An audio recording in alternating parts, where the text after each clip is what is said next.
Alors, vous faites partie des 4 assurances implantées à Mayotte. Vous assurez des véhicules, des habitations. Vous proposez une couverture santé et de vie également. Mais la GMF n'assure pas les transports scolaires, les bus scolaires. Est-ce que c'est un choix? Écoutez, c'est un choix, oui, puisque notre mission première, c'est d'accompagner les agents du service public pour leur bien propre, pour leur activité personnelle. Donc, effectivement, nous laissons cette partie de l'activité à nos confrères, qui le font très bien d'ailleurs. On reste axé essentiellement sur l'agent du service public. Et justement, vos confrères sont un peu acculés par rapport au contexte actuel. On sait que les bus scolaires, les transporteurs se font régulièrement caillasser. D'ailleurs, la plupart n'arrivent plus à trouver d'assurance localement. Ils sont obligés de s'assurer à La Réunion ou même en métropole.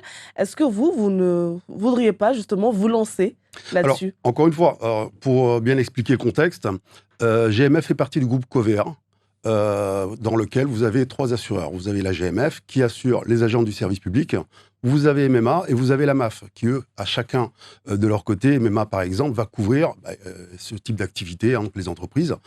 On a fait ce choix de répartir un peu donc, les activités au sein du marché et GMF reste axé sur sa mission première.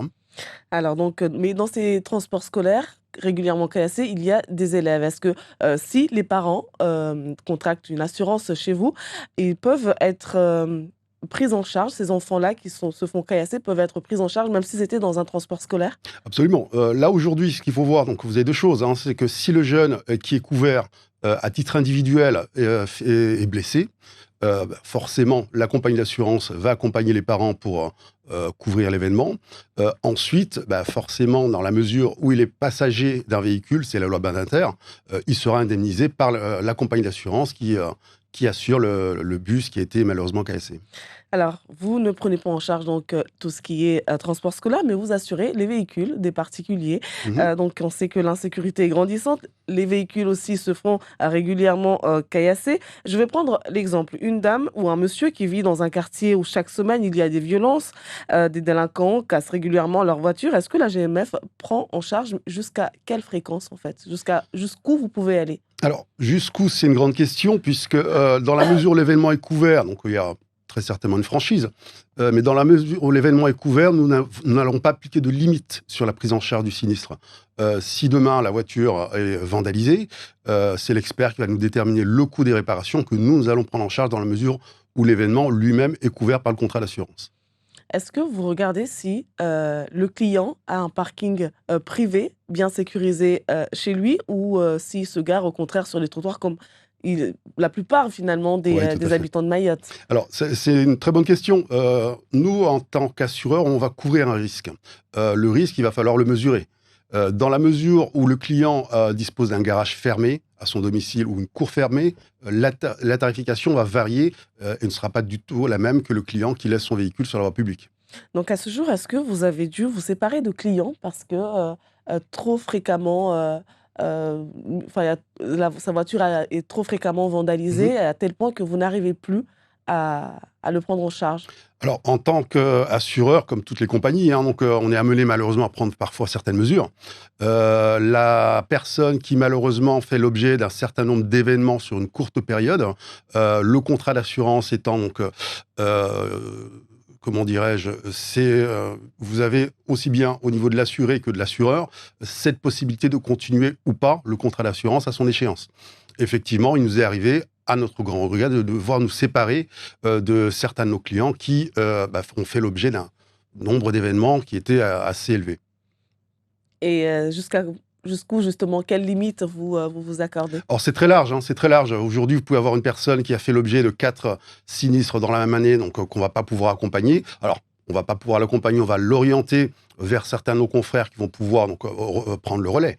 Maintenant, la personne qui effectivement a fait l'objet de 3 sinistres ou 4 dans la même année, mais sur une longue période de 10, 15, 20 ans, n'en a pas fait l'objet, bien entendu, on va essayer de le conserver donc, dans le portefeuille, hein. Est-ce que l'adresse aussi du client compte? L'adresse, c'est un des éléments qui nous permettent de mesurer le risque. La personne qui habite en centre-ville, pour l'assureur, le risque ne sera pas le même que, la personne qui habite en campagne. Donc en campagne, donc c'est beaucoup plus, c'est pas fréquent d'avoir des clients qui sont caillassés lorsqu'ils habitent un peu plus loin que Tout Mamoudzou. dépend, tout dépend du risque qui est couvert. Donc, le risque, effectivement, sur les grandes métropoles, une grande métropole comme Mamoudzou, est un peu plus élevé en termes de bris de glace, puisque c'est le sujet qui est d'actualité. Maintenant, il y a peut-être d'autres risques dans la mesure où la personne ne réside pas en ville, mais plutôt en campagne. Est-ce que depuis que l'insécurité, enfin, ça fait quelques années que ça dure, mais Mm. et ça ne fait que grandir, mais est-ce que depuis vos tarifs ont évolué? Est-ce que vous avez décidé d'augmenter les prix justement? Alors, en termes de tarification, nous, on reste alignés sur la tarification métropole. Aujourd'hui, forcément, nos confrères des services techniques vont nous donner des orientations.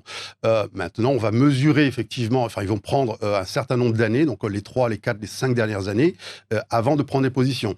En fonction de l'endroit où on est, il est en métropole, hein, je veux dire, aujourd'hui, si vous êtes à Marseille, hein, vous n'avez pas la même tarification que si vous êtes à Lyon ou à Bordeaux.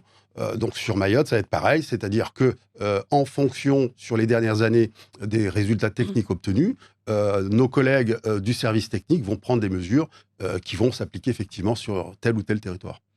Est-ce que vous avez eu à faire déjà, parce que je vous le disais au début, les transporteurs qui sont obligés d'aller se faire, d'aller trouver une assurance à La Réunion ou en métropole, est-ce qu'il y a aussi des particuliers aujourd'hui qui se retrouvent obligés d'aller s'assurer ailleurs?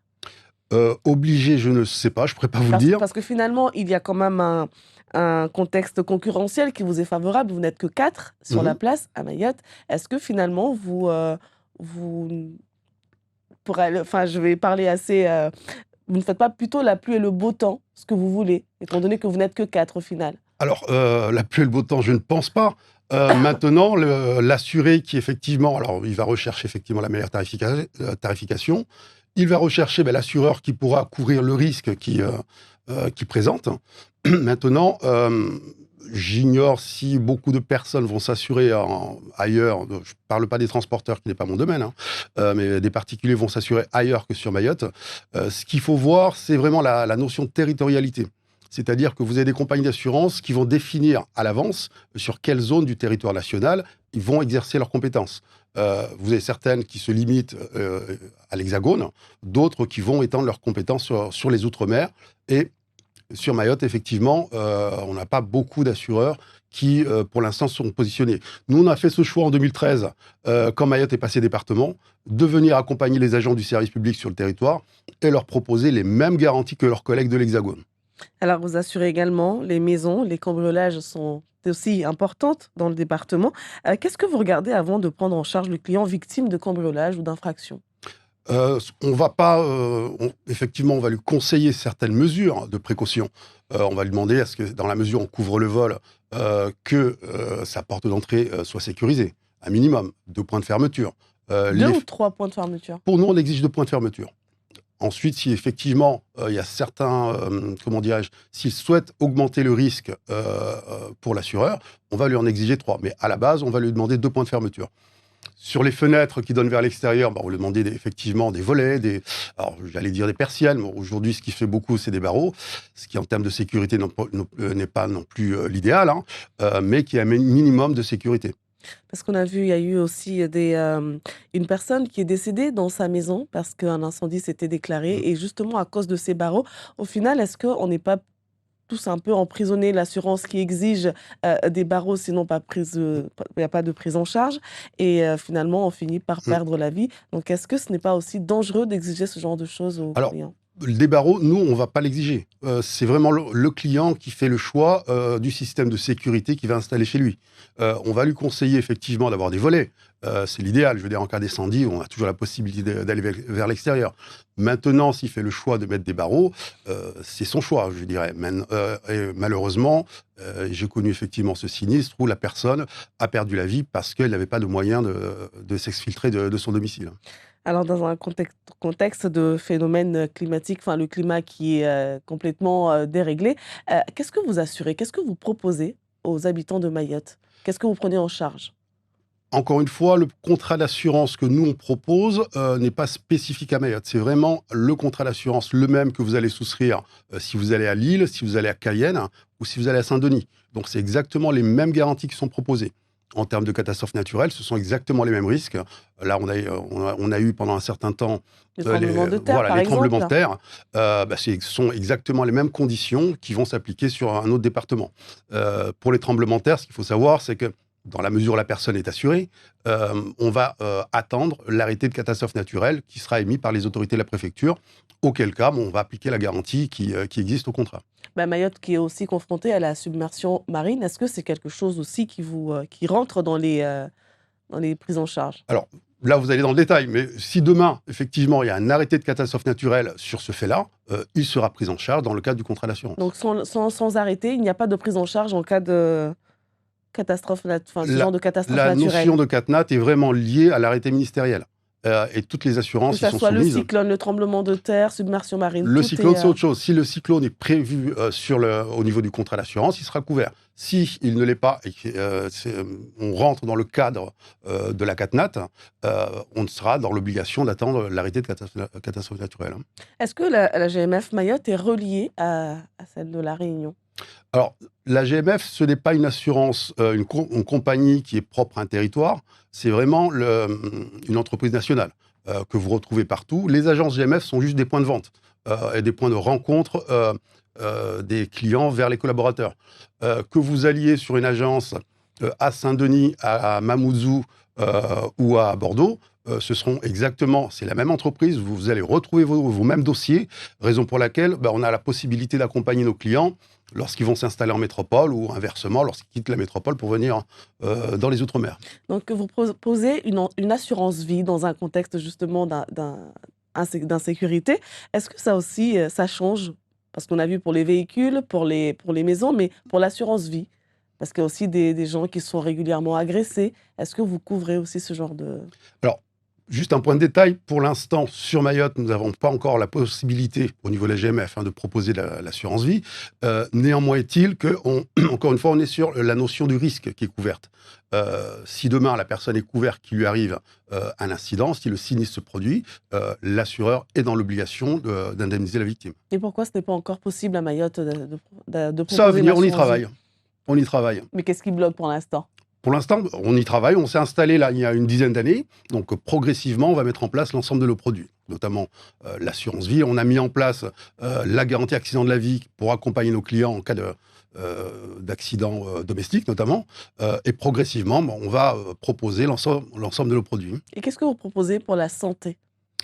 Pour la santé, on est dans le même cas, c'est-à-dire que là, on est en train de travailler sur, il va y avoir on a pas mal d'évolutions réglementaires. Donc aujourd'hui sur la notion de santé, d'ici un an ou deux, il y a pas mal de choses qui vont changer. Donc on attend de voir un peu comment les choses évoluent avant de proposer encore ce produit sur Mayotte.